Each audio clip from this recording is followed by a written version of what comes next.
Roma pasal 6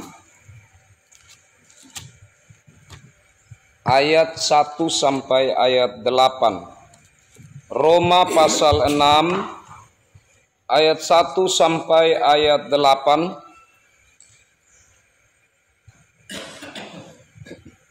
Demikian saya bacakan bagi kita firman Tuhan.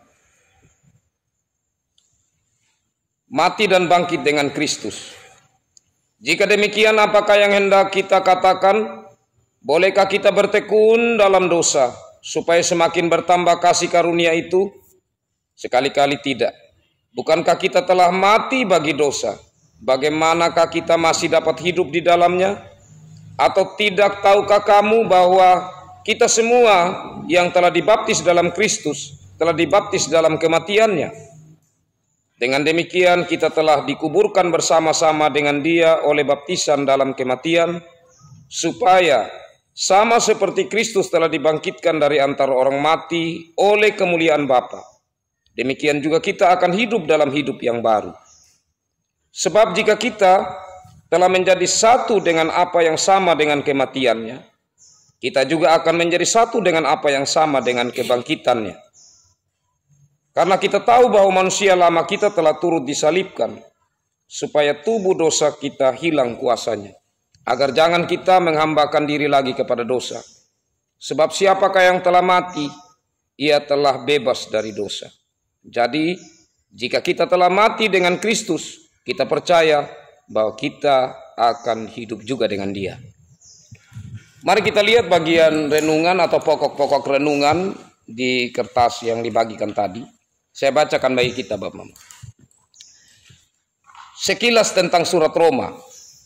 Paulus menulis surat ini sekitar tahun 55 sampai 56 Masehi atau sesudah Kristus, untuk memperkenalkan dirinya kepada para pengikut Kristus di Roma. Jemaat di Roma tampaknya terdiri atas orang bukan Yahudi yang baru mengimani Kristus dan orang Kristen Yahudi. Salah satu hal penting dari tujuan surat ini ditulis adalah mengenai satu prinsip kebenaran, di mana Allah telah mengutus Yesus Kristus untuk menebus dosa dan agar manusia dibenarkan oleh Allah karena imannya. Keadaan ini tidak dapat terlaksana oleh hukum Taurat sendiri. Ya, kita bisa bandingkan itu di Roma 3 ayat 21 sampai 26. Sekarang kita mulai melihat ayat per ayat dari Roma pasal 6 ayat 1 sampai 8. Ayat 1 sampai 2. Perjanjian lama menggambarkan dosa dengan berbagai caranya. Di antaranya, dosa adalah melanggar hukum Taurat dan tidak hidup sesuai dengan tuntutan Allah, atau berpaling dari Allah dan mengikuti berhala-berhala. Yang kedua, dosa adalah menentang atau memberontak melawan Allah, yang berakibat pada rusaknya hubungan yang baik dengan Allah. Yang ketiga, dosa adalah tindakan-tindakan kekerasan terhadap orang lain, atau dengan sembunyi-sembunyi menyakiti atau mencelakakan orang lain. Itu perjanjian lama. Perjanjian baru membawa berita yang baru. Semua manusia keturunan Adam mewarisi dosa yang mendatangkan kematian, namun Yesus membawa hidup baru, karena Ia membawa pengampunan. Hidup baru ini adalah dibangkitkan dari kematian.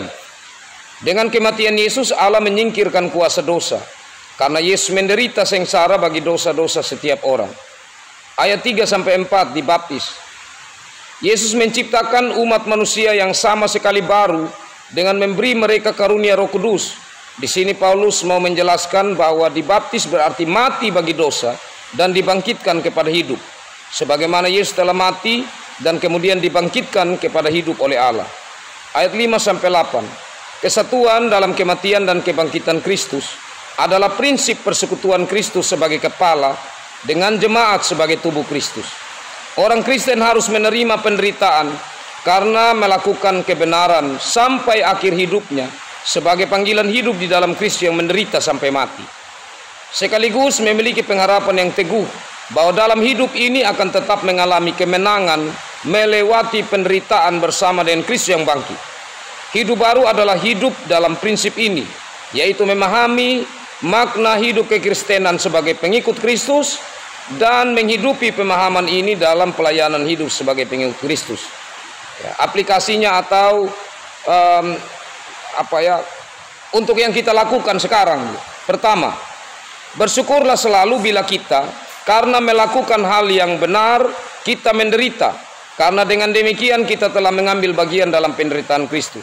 Yang kedua, sebagai majelis jemaat Koster dan keluarga majelis, mari kita menjadi teladan hidup baru, hidup yang sabar menderita dan mengalami kemenangan melewati berbagai bentuk penderitaan bersama Kristus yang menderita, tetap mati tapi bangkit. Ya, demikian ini Bapak Mama kekasih Tuhan. Sebenarnya bagian firman Tuhan ini diharapkan sebagaimana biasanya kita akan menjadikan pegangan untuk mengunjungi warga. Jadi firman ini yang kita pakai di saat kita mengunjungi warga jemaat Tuhan. Nah, mungkin dari kita ada pertanyaan atau mau menambah dari bagian firman Tuhan ini, saya berikan kesempatan, tapi kesempatannya terbatas ya. Jadi saya nanti berikan kesempatan masing-masing di 3 leret ini, dan kemudian saya balik lagi 1 kali. Jangan sampai ada masih berpikir. Baik itu berupa pertanyaan ataupun pernyataan untuk berbagi berkat lewat firman Tuhan ini. Mungkin dari leret pertama sebelah kanan saya. Masih pikir dari leret 2 tengah,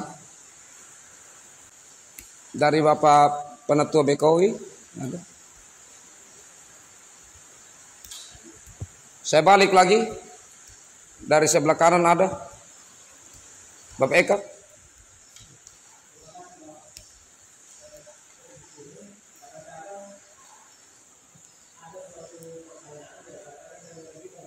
Ya. Ya.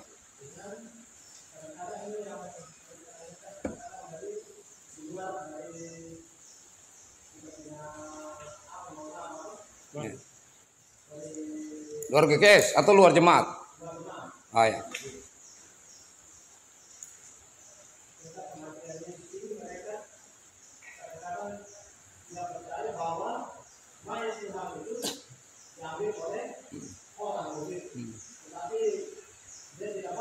Ya, ya. Ya. Baik, terima kasih. Sebelum saya jawab, mungkin ada yang mau menjawab apa yang menjadi pertanyaan dari Bapak Penatua Mdengara. Tadi ada di firman Tuhan mengatakan juga bahwa ya mayat Yesus itu dicuri. Terus bagaimana kita jelaskan?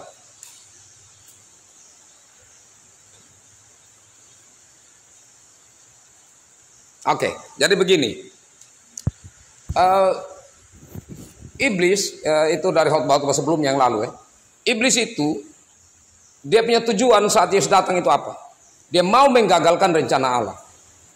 Dia selalu berupaya untuk menggagalkan rencana Allah.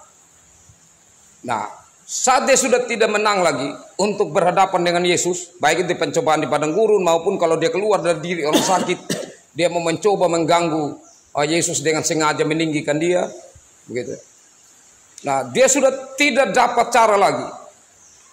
Akhirnya dia menggunakan cara dengan mengasut para pemimpin-pemimpin agama.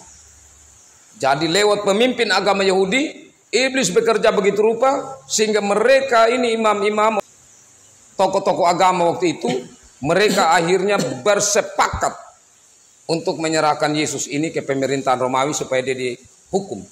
Ya. Dan saya pikir saya tidak perlu terangkan panjang tentang itu karena itu politik. Saya pikir kita bisa ikuti. Tadi di katekisasi saya masih terangkan bagaimana Yesus itu akhirnya bisa dihukum mati. Karena kalau masalah agama dikembalikan kepada Sanhedrin. Gitu. Pemimpin-pemimpin mahkamah agama yang jumlahnya sekitar, saya lupa 70 orang mungkin. Tapi kenapa ini bisa kok dihukum? Begitu, tapi itu cara iblis semua. Begitu.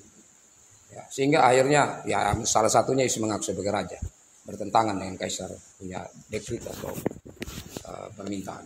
Nah, setelah Yesus itu akhirnya dihukum mati dan mati, iblis merasa menang. Tapi masalahnya Yesus sekarang bangkit. Iblis mulai pikiran, bagaimana cara? akhirnya dia hasut kembali kepada para pemuka agama tadi ini supaya menyebarkan isu bahwa oh Yesus itu tidak mati. Tapi dia waktu itu mayatnya dicuri. Begitu. Dorong kas turun cepat-cepat bawa di gitu ya, di kuburan yang disiapkan kuburannya Yusuf Arimatea kan. Ya, itu juga menarik. Jadi kalau tentang itu kenapa Allah memilih Yesus lahir dari ayah bernama Yusuf dan nanti dia juga mati di orang yang bernama Yusuf yang punya itu juga ada cerita. Nah, kemudian isu ini ya dikembangkan begitu rupa dan ya cukup banyak orang percaya. Nah, sekarang kita penjelasan yang kedua. Oke, kita lihat sekarang secara kronologis. Kalau mayat Yesus dicuri, pasti pertama kubur itu harus dibuka. Ya kan? Ini batu kubur besar. Dan batu kubur itu kalau sekarang begitu dia macam ada macam rel begitu kan, batu ini waktu ditolak begitu dia ada lubang yang nanti waktu dia sudah pak masuk di situ, setengah mati sudah buka. Karena nanti ada dua paku ujung-ujung yang segel gitu. Yang tusuk begini jadi dia tidak bisa goyang begini lagi itu batu. Bagaimana bisa dicuri orang? Sedangkan yang jaga ini dorong mau mati. Karena mereka ini prajurit-prajurit yang sangat ini takut kepada kaisar kan. Kalau sudah titap seperti itu baru terakhir mayat itu hilang, wah mereka juga pertaruhkan nyawa. Dan mereka jaga ketat. Nah itu kan hal yang kedua, tidak masuk akal ya. Bagaimana mereka guling ini pintu? Mau bayar sama ini prajurit? Tidak mungkin. Kalau mungkin, sekarang masuk di dalam. Ya. Masuk di dalam mencuri mayat Yesus. Di dalam itu rapi sekali. Kalau sampai dicuri, ya kan? Pertama, tidak ada pakaian yang tersisa. Kain maksudnya. Tidak ada kain yang tersisa. Tapi coba Bapak teliti nanti. Di cerita tentang Yesus bangkit itu masih ada kain.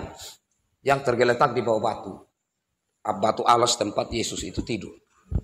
Kan pasti tidak mungkin orang masih buka lagi pelan-pelan lagi sampai dia mau angkat telanjang. Yang ada dia langsung kokoh mau lari. Tapi kan masih ada kain di situ. Dan kain itu ada di bawah dan tersusun saja. Itu berarti hal-hal yang bisa kita tepis bahwa tidak mungkin. Meskipun secara iman kalau kita mau terangkan Yesus itu menunjukkan diri kepada murid, ya mereka bilang coba dulu sekarang kita tidak bisa lihat. Ya tetapi kita berpegang pada iman dan tapi kalau dicuri itu hal-hal tadi kita bisa jadikan patokan menjadi jawaban. Saya pikir secara singkat itu bisa diterima dan ditangkap untuk dijadikan apa ya Bapak Eka? Oke, baik. Memang ada banyak. Belum lagi berbicara tentang kebangkitan, tapi kan Bapak Eka tidak sampai di situ. Sebatas itu dulu yang saya terangkan. Baik, ada lagi Bapak Mama? Silakan Pak.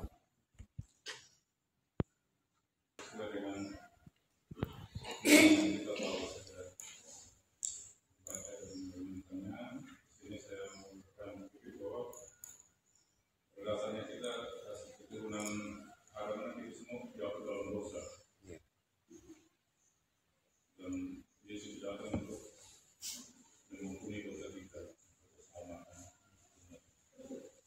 Pertanyaan saya adalah bahwa manusia sudah jatuh dalam dosa dan kita sudah berbuat dosa sampai kematian. Dan dosa sampai mati itu belum pernah ada pengampunan terhadap Tuhan untuk bertobatan. Makanya dia mati sampai bawa mati dosanya itu. Nah sementara Tuhan menyelamatkan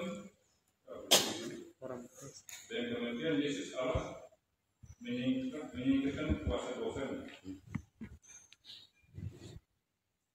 Oke, ya. Baik, terima kasih Pak. Yang pertama, yang pasti itu manusia, ya, setelah Adam, diperhadapkan dengan 10 hukum, gitu ya. Jadi diperhadapkan dengan 10 hukum. Nah, diperhadapkan dengan 10 hukum, maka diadili harus dengan 10 hukum. Ya. Jadi macam kita mendapatkan aturan di gereja, pasti di saat kita berbuat kesalahan, ya aturan itu yang ada yang dipakai. Ya kan? Begitu macam untuk siasat dan lain sebagainya aturan itu yang dipakai. Nah sekarang bangsa Israel yang hidup sebelum Yesus Kristus, maka di saat mereka melakukan kesalahan, mereka harus berhadapan pengadilan dengan 10 hukum. Ya kan? Nah selanjutnya bagaimana dengan kita sekarang? Kita kan sudah datang, Yesus datang. Terus yang mana lagi? Maut, dosa yang bagaimana lagi? Ya kan? Nah, jadi kalau kita melihat 10 hukum, manusia tidak ada yang bisa untuk bisa lolos begitu. Semua pasti. Kalau mau ukur 10 hukum, semua melanggar 10 hukum. Nah, gunanya Yesus datang untuk apa? Jadi sebenarnya kita semua manusia, kalau Yesus tidak datang mati. Dan mati adalah maut. Maut berarti tidak ada lagi kejelasan. Berarti kita hidup mati kekal begitu, neraka sudah. Nah, itu konsekuensinya dari kejatuhan Adam. Tetapi Adam yang kedua atau Yesus ya, datang untuk mematahkan itu. Jadi tetap ada jaminan bagi kita. Jadi setelah mati maka jaminan kekekalan itu ada bagi kita. Nah, tapi prinsip itu penting sekali dan banyak orang Kristen sekarang merasakan menjadi Kristen beban. Artinya banyak orang Kristen masih salah berpikir bahwa saya harus banyak berbuat baik supaya selamat. Artinya kita seperti membeli keselamatan, tidak bisa. Justru karena tidak bisa untuk menyelamatkan diri kita bahkan orang lain, maka Yesus datang. Kalau begitu prinsip kita berbuat baik apa? Saya berbuat baik karena sudah selamat. Bukan untuk selamat. Beda. Saya melakukan sesuatu hal yang baik sebagai rasa syukur saya karena sudah selamat. Jadi sekarang kalau orang tanya, Bapak Mama jadi orang Kristen sudah selamat belum? Jangan ragu, sudah selamat. Sudah selamat saya. Terus membuat baik. Itu karena apa lagi? Ya karena saya berterima kasih. Kalau orang sudah baik terhadap saya, rasa terima kasih saya apa terhadap orang itu? Ah, itu penjelasannya. Ya, jadi Rasul Paulus juga bilang, hati-hati. Jangan sampai kamu mempergunakan kemerdekaan itu untuk justru jatuh dalam dosa, berbuat dosa. Tetapi gunalah kemerdekaan itu sebagai anugerah yang membuat kamu terus bersemangat untuk bagaimana lebih dekat lagi dengan Tuhan. Ya, mungkin begitu Pak Anse. Terima kasih. Dari Bapak, masih ada lagi dari Bapak Mama? Satu? Tidak ada? Pas? Oh, dari Bapak penanggung jawab silakan. Mungkin ayat yang ketiga sini Bapak. Iya. Atau tidak tahukah kamu bahwa kita semua yang telah dibaptis dalam Kristus telah dibaptis dalam kematiannya. Iya. Makanya kira-kira pengertian ini yang dibaptis dalam kematian. Nah, memang kalau untuk kita konteks sekarang agak rumit ya. Maksudnya apa ya? Dibaptis dalam kematian. Nah, jadi begini Bapak. Bangsa Israel itu prinsip pertama ya. Bangsa Israel, mereka itu waktu keluar dari Mesir, keluar baru jarak beberapa kilometer, mereka dikejar oleh siapa? Oleh Firaun dan tentara-tentaranya, ya kan? Nah, waktu itu di depan mereka apa? Laut. Di belakang mereka Firaun dan prajurit. Apa yang mereka sudah lakukan? Maka Tuhan menyuruh Musa untuk sehingga laut itu terbelah menjadi, sehingga di situ ada tempat kering, mereka berjalan lewat. Itulah baptisan bagi orang Israel. Perjanjian lama. Itu pertama. Jadi baptisan bagi orang Israel itu adalah mereka sudah mati sebenarnya. Iya kan? Tapi mereka keluar. Itu kalau pengertian tadi ini mereka mengerti. Baptis dalam kematian ya. Mereka mengerti. Yang kedua, baptisan yang dikenal bangsa Israel itu waktu mereka dalam perjalanan, mereka selalu dilindungi oleh tiang awan, tiang api. Iya kan? Ingat dalam baptisan itu dibilang apa? Waktu Yohanes Pembaptis, bahwa akan datang Dia yang akan membaptis kamu dengan roh dan api. Iya kan? Nah, jadi kita sekarang memang bingung, kenapa dia maksudnya apa begini? Tapi bagi bangsa Israel waktu itu, di mana firman Tuhan dan Roma yang disampaikan kepada mereka paham. Oh, pemahaman Yahudi betul. Ada dua baptisan ini mereka kenal. Dan bagaimana untuk kita saat ini, ya, kita juga mendengar ini dan penjelasan yang saya sampaikan paling tidak kita sudah bisa memahami makna baptisan yang kemudian setelah Yesus Kristus. Kenapa kita harus melakukan baptisan seperti ini? Sebenarnya maknanya sudah ada di Perjanjian Lama. Dan tentang kalimat ini sangat dimengerti. Kenapa maksudnya telah dibaptis dalam Kristus, telah dibaptis dalam kematian. Yang ketiga, yang terakhir. Jadi saat kita dibaptis dalam Kristus dalam kematian, artinya begini. Kalau baptis itu ya, artinya secara lurus baptiso itu tenggelamkan atau menyelam. Itu baptiso. Jadi baptizo itu menyelam atau tenggelamkan. Nah, jadi saat tenggelam itu ada di situ simbolnya bahwa saat kita tenggelam itu seperti air mencuci semua kita. Dan saat kita bangun berarti kita sudah bersih. Ya, jadi simbol seperti itu. Nah, sehingga di saat kita mati dengan Kristus, karena Kristus itu mati untuk dosa kita, Kristus itu mati karena kesalahan kita, jadi kita mati bersama-sama dengan kesalahan yang Kristus bawa itu dikubur atau dalam kematian. Jadi waktu dia bangkit, maka kita bangkit dalam kemenangannya. Jadi kita dibaptiskan dalam kematian Kristus. Jadi saat kita dibaptiskan, kita turut dalam kematiannya. Kita turut supaya dosa kita tersalib dan juga mati dalam kematian Kristus itu. Supaya kita tidak menganggap lagi dosa itu hidup dalam hidup kita, tapi sudah mati dalam kematian Kristus. Supaya kita tidak menjadi hamba dosa lagi. Kita bangkit bersama-sama dengan dia dalam kebangkitan. Jadi itu maksud makna baptisan yang dimaksud di sini. Mungkin itu penjelasannya saya dapat sampaikan, Bapak penanggung jawab. Bisa? Oke. Baik, ada tambahan mungkin Bapak Mama dari yang saya jelaskan? Baik, terima kasih. Sampai di sini bagian firman Tuhan ini kiranya kita nanti menyusunnya dengan baik di masing-masing kita, dan kita akan bawakan sesuai juga dengan konteks warga yang kita kunjungi seperti apa. Kita bisa, tapi secara umumnya prinsipnya dari kita promain kita pegang untuk kita tidak lari kemana-mana ya. Kita belajar bertanggung jawab konsisten terhadap apa yang mau dikatakan firman Tuhan. Jadi ingat persis yang saya katakan tadi, yang kemarin Bapak Majelis banyak tidak hadir ya. Majelis tentang cara untuk menafsirkan Alkitab. Salah satunya adalah eksegesis, yaitu mengangkat keluar. Jadi bukan kita punya pikiran kita kasih masuk, kita paksa kasih masuk di Alkitab, tapi apa di sini yang kita tarik dulu. Setelah kita tarik, kita mengerti, oh ini, Bapak Mama, kalau Bapak Mama masih sikap-sikap seperti ini, Bapak Mama anggap dosa tidak. Kalau dosa ya kita belajar. Firman ini bilang kita sudah dibaptis, sudah mati bersama-sama dengan Kristus dalam dosa-dosa yang telah kita lakukan. Mari kita menjadi pemenang, jangan menjadi hamba dosa lagi, atau yang takluk, atau yang kalah terhadap dosa. Kalah karena dosa itu, kita menjadi anak-anak Tuhan yang bangkit, yang pemenang. Nah, itu contohnya kita sampaikan kepada warga jemaat. Baik, terima kasih. Tuhan memberkati firman-Nya dan memberkati kita semua. Amin. Mari kita sambut firman Tuhan ini sambil kita nyatakan ungkapan syukur kita. Kidung Jemaat 392.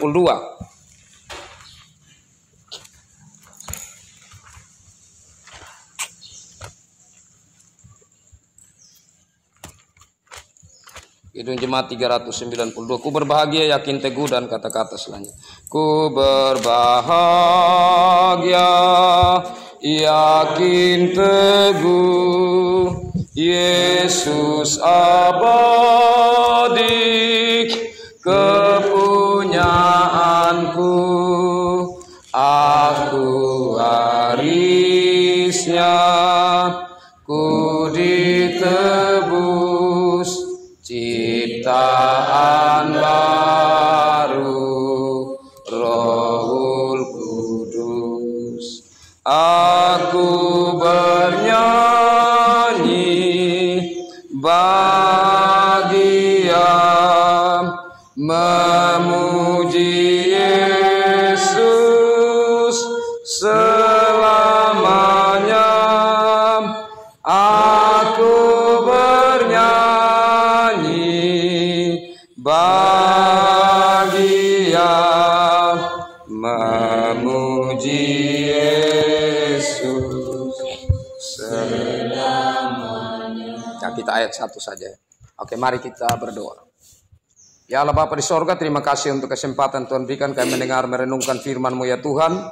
Dan mari Tuhan berkati sehingga firman-Mu ini menjadi pegangan bagi kami, terlebih khususnya dalam surah Morum ini, menjadi kesiapan bagi hati kami untuk kami menjawab sebentar undangan yang disampaikan kepada kami. Dan ya Allah Bapa di sorga, mari bekerja di dalam diri kami dalam Roh Kudus, sehingga kami boleh sebentar menjawab undangan yang disampaikan dengan ketulusan hati.